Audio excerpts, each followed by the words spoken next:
त्यांच्या मागे निवडणुका लावून दिल्या, त्यांच्या मागे शिक्षण वगळता अध्यापन वगळता इतर कामं लावून दिली.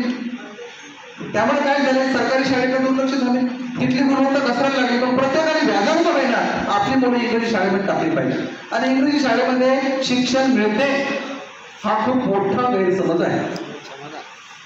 इंग्रजी शाळेमध्ये मोठाल्या भिंती, चांगलं ग्रॅमर, सुंदर ग्राउंड या गोष्टी मिळतात, शिक्षण मिळत नाही. कारण तो जिथे शिकवतो तो 8 ते 10 हजारामध्ये आहे. त्याला रात्रीला कोणी सिक्युरिटीचं काम करते, कोणी हमालीचं काम करते, कोणी काही अजून वाढायचं काम करते. काही तर मी पाहिले ते ॲटो चालवतात, कोणी त्यांचे डान्सचे क्लासेस सुरू केले, काहींना जिम चालू केल्या.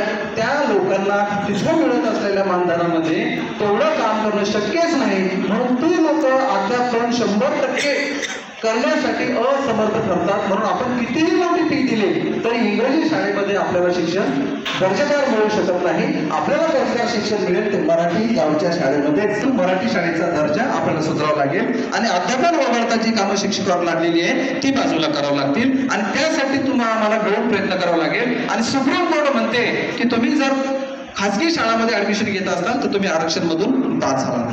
अशा एक नाही अनेक बाबी सुप्रीम कोर्टने या जजमेंटमध्ये लागल्यात.